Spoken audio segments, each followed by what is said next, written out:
بسم اللہ الرحمن الرحیم۔ بالوں کی وگ لگانے کا حکم۔ محبوب عالم کراچی سے پوچھتے ہیں کیا سر پر عارضی یا مستقل وگ لگانا درست ہے اور اس سے وضو یا غسل پر کوئی فرق تو نہیں پڑتا؟ جناب، پہلی بات تو یہ کہ انسانی بالوں کی وگ لگانا بالکل حرام ہے، ناجائز ہے۔ مصنوعی بالوں کی وگ آپ لگا سکتے ہیں۔ اگر وگ ایسے لگ گئی ہے کہ اس کو آسانی سے اتارا جا سکتا ہے تو وضو اور غسل اس وقت تک نہیں ہوگا جب تک وگ اتار کے غسل نہ کیا جائے یا وگ اتار کے سر کے بالوں کا یا سر کا مسح نہ کیا جائے۔ اور اگر وگ ایسے طور پہ لگ گئی ہے کہ اس کا اتارنا ممکن ہی نہیں ہے تو پھر ناممکن ہو گیا اس کا اتارنا، تو پھر مجبوری ہے، پھر آپ ایسے ہی وضو کر سکتے ہیں، یعنی اس کے اوپر ہی مسح کر سکتے ہیں۔ قبر میں اتارنے کا مسنون طریقہ کیا ہے؟ میت کو قبر میں اتارنے کا۔ شاہ رخ احمد کراچی سے پوچھتے ہیں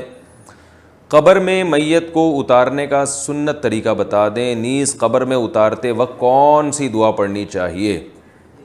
دیکھیں، میت کو قبر میں اتارنے کے 3 طریقے حدیث میں ملتے ہیں۔ حدیث سے میری مراد ہے صحابہ کے آثار ہیں۔ ایک طریقہ تو یہ ہے کہ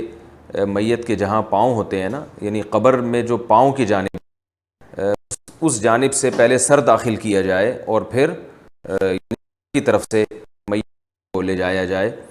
اور پہلے سر جائے گا قبر میں اور پھر پاؤں جائیں گے، کیونکہ میت کی پائنتی کی جانب سے آپ لے کر جا رہے ہیں میت کو۔ بعض صحابہ سے جو منقول ہے وہ یہ ہے کہ جو میت کا سر ہے اس طرف سے میت کو، یعنی قبر کا جو سرہانہ ہے اس طرف سے میت کو قبر میں داخل کیا جائے، میت کے پاؤں پہلے یعنی داخل ہوں گے اور پھر اس کے بعد اس کا سر داخل ہوگا میت کا، یعنی میت کے سرہانے کی طرف سے میت کو قبر میں داخل کیا جائے۔ اور تیسرا قول یہ بھی روایات میں ملتا ہے جو نبی صلی اللہ علیہ وسلم کو کس طرح سے دفن کیا گیا، تو اس میں یہ جو روایت ہے اس میں یہ ہے کہ قبلے کی طرف سے، یعنی نہ پاؤں کی طرف سے نہ سر کی طرف سے، بلکہ جس طرف قبلہ ہے اس قبلے کی طرف سے میت کو قبر میں داخل کیا جائے اور سر اور پاؤں دونوں ایک ساتھ داخل ہوں قبر میں، اور پھر میت کو مکمل کروٹ کے بل قبلے کی طرف لٹا دیا جائے۔ یہ تینوں روایتیں ہیں مگر تینوں کی سند پر کلام ہے، اور اس لیے بعض علماء نے اختیار دیا ان میں سے کسی بھی طریقے پر عمل کر لیں۔ احناف کے ہاں یہ جو تیسرا قول ہے یہ اس پہ فتویٰ دیا جاتا ہے کہ جو اس طریقے سے داخل کرنا افضل ہے کہ قبلے کی جانب آپ کھڑے ہو جائیں اور مکمل میت کو سر اور پاؤں دونوں طرف سے یعنی قبر میں اتارا جائے۔ اور اتنا تو بہرحال ہے کہ میت کو جو قبلہ رخ لٹایا جائے گا تو مکمل کروٹ دے کے قبلے کی طرف لٹانا چاہیے۔ اکثر لوگ یہ کر دیتے ہیں کہ چت لٹا دیتے ہیں اور صرف چہرہ قبلے کی طرف پھیر دیتے ہیں، یہ ٹھیک نہیں ہے، مکمل کروٹ کے بل قبلے کے رخ لٹانا چاہیے میت کو۔ اور انہوں نے یہ کون سی دعا پڑھنی چاہیے؟ قبر میں داخل کرتے ہوئے صحیح حدیث سے ثابت ہے کہ بسم اللہ علی ملت رسول اللہ، اللہ کے نام سے اور رسول اللہ صلی اللہ علیہ وسلم کی ملت پر ہم اس کو دفن کر رہے ہیں، یہ الفاظ پڑھنے چاہیے، بسم اللہ وعلی ملت رسول اللہ۔ باقی جو قبر پہ مٹی ڈالتے ہوئے ایک دعا پڑھی جاتی ہے منہا خلقناکم وفیہا نعیدکم ومنہا نخرجکم تارۃ اخری، تو یہ کسی صحیح روایت سے یا مستند روایت سے یہ بات ثابت نہیں ہے۔ حج کے لیے جمع شدہ پیسوں پر زکوٰۃ ہوگی یا نہیں؟ ندا فاطمہ ممبئی سے پوچھتی ہیں اگر شوہر نے حج کے لیے پیسہ جمع کرنے کے لیے بولا مگر شوہر سے چھپا کر جمع کریں تاکہ وہ خرچ نہ کر سکیں تو ایسی صورت میں ان پیسوں کی زکوٰۃ کون اور کیسے دے گا؟ نیز کیا یہ پیسے ایمرجنسی میں استعمال کر سکتے ہیں؟ بھائی جس کے پیسے ہیں وہی زکوٰۃ دے گا۔ حج کے لیے اگر پیسے جمع کیے ہیں اور زکوٰۃ کی تاریخ آ گئی تو زکوٰۃ واجب ہو جائے گی، اور ہوگی اس پر واجب جس کے پیسے ہیں۔ اگر شوہر کے پیسے ہیں چھپائے بیوی نے تاکہ وہ خرچ نہ کر دیں تو شوہر ہی پر زکوٰۃ واجب ہوگی، اور بیوی جب زکوٰۃ دے سکتی ہے ان پیسوں سے، لیکن پھر شوہر کی پرمیشن لینا ضروری ہے۔ ایک دفعہ پرمیشن لے لی جائے، میاں صاحب سے کہہ دیا جائے کہ جو چھپن چھپائی میں جو پیسے میں رکھوں گی حج کے لیے تو مجھے آپ اختیار دے دیں کہ میں اس کی زکوٰۃ ادا کر دوں گی۔ شوہر اگر خاموشی اختیار کرے تو اس کا مطلب ہے کہ وہ راضی ہے اس پر، تو پھر آپ زکوٰۃ ادا کر دیں اس سے، یعنی صراحتاً اجازت لینا ضروری نہیں ہے، اشارتاً بھی کافی ہے، لیکن اطلاع ہونا ضروری ہے شوہر کو۔ فروزن برانڈڈ چکن کے استعمال کا حکم۔ حاجرہ صاحبہ لاہور سے پوچھتی ہیں ہم جو فروزن چکن کے برانڈز ہیں خریدتے ہیں جیسے صوفی اور K&N's وغیرہ کی چکن، ان کی پروڈکٹس جیسے کباب، قیمہ چکن وغیرہ ہم نے سنا ہے کہ وہ ہم کھا نہیں سکتے یا نہیں کھانے چاہیے، اس بارے میں وضاحت فرما دیں۔ دیکھیے صوفی چکن یا K&N's کمپنی پاکستانی ہے جہاں تک مجھے معلومات ہیں، اور یہ ہمارے جو جامعۃ الرشید کا حلال فاؤنڈیشن ادارہ ہے انہوں نے تحقیق کی ہے، یہ بالکل اسلامی طریقے سے ذبح کرتے ہیں، اس لیے ان کی چکن کھانے میں کوئی حرج نہیں ہے۔ البتہ جو باہر سے چکن امپورٹ ہوتی ہے،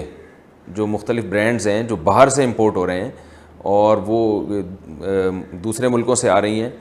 تو ان پہ اگر حلال سرٹیفائیڈ نہیں ہے پھر تو ویسے ہی حرام ہے وہ، اور اگر سرٹیفائیڈ ہیں تو بھی اس سرٹیفیکیشن کی کوئی بھروسہ نہیں ہوتا، کیونکہ مشینی ذبیحے کو بھی بعض لوگ حلال کہتے ہیں اور وہ اسی بیس پر اسٹیمپ لگا دیتے ہیں۔ تو اس لیے جو امپورٹ ہو رہی ہے چکن،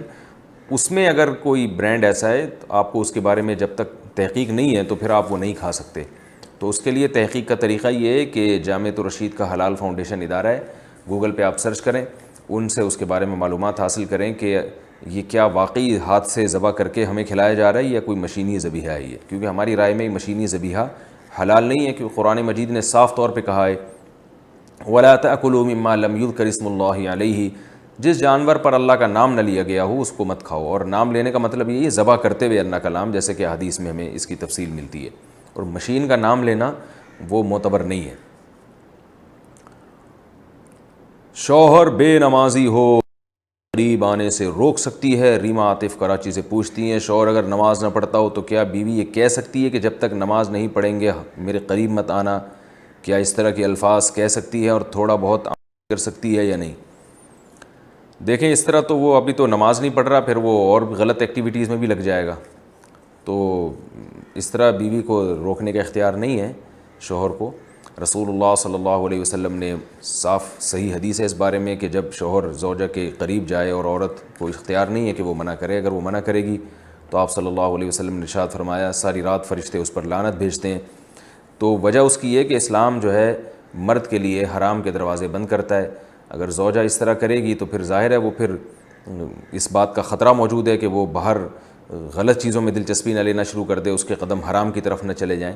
تو آپ نماز کے لیے ان کو سمجھائیں کسی اور طریقے سے، اور ویسے اگر میاں بیوی میں ایسا آپس کا محبت کا تعلق ہے کہ روٹھ جانے سے، بیوی کے روٹھ جانے سے یہ امید ہے کہ شوہر لائن پہ آ جائے گا اور وہ نماز شروع کر دے گا، تو وہ ایک الگ بات ہے۔ اگر ایسا کوئی آپس کا میاں بیوی کا محبت کا تعلق ہے